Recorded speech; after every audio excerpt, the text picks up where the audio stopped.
Welcome to my first Soul Purpose Snippet. I'm going to do a weekly video, 1 to 5 minutes, and each week we'll talk about a different topic.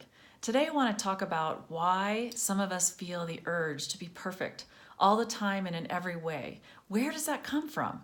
I became very curious about it, and so I decided to do a little research. And what I found as far as proposed theories on where that drive comes from included, perfectionism can develop out of feelings of inferiority. It can develop as a way to hide defects from others. It can even come as a result of having parents who demanded perfection. And while I believe all those are true, I found that my own personal belief around it is a little different. What I found is that the people that I meet regularly who I would call it sword fight with perfectionism, with that need and desire to be perfect, they tend to come from very dysfunctional backgrounds and families, and their perfectionism grew out of a response to feel safe, to feel in control of something. And how do I know that? Because I grew up feeling that way. There was a lot of, let's say, instability in the home growing up. And what I found was I could feel safe and in control of the things like I could control my grades. I could control what I wore, how I spent my time and with who.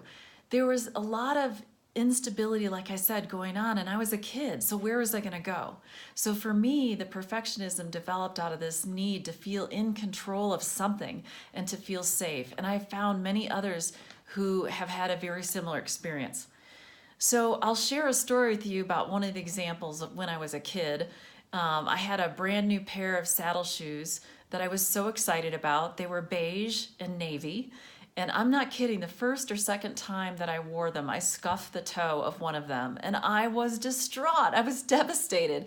And so I was a crafty kid. I did a lot of arts and crafts, and so I whipped out my paint set and I put together the best beige match I could, and I tried to put that on the shoe to cover the scuff, and actually I made it worse. And to me, the shoes were ruined.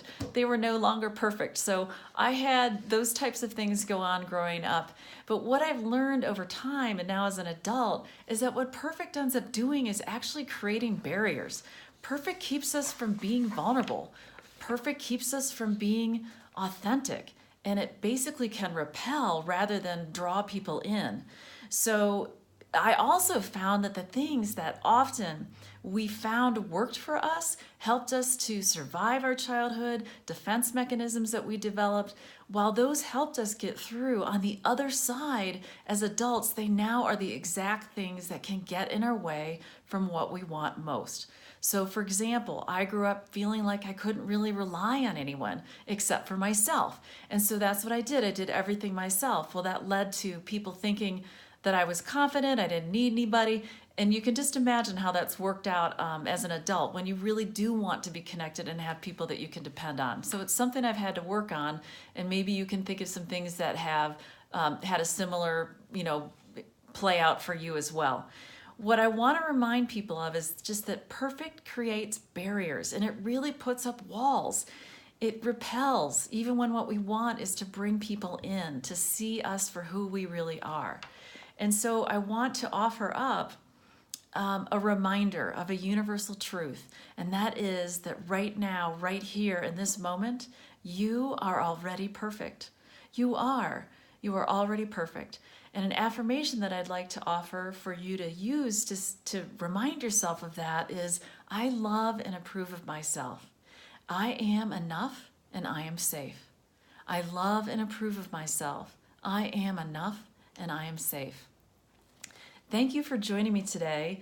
Next week, we'll be talking about the power of pain, and that the pain and struggle that we go through in our life is not just for us to suffer.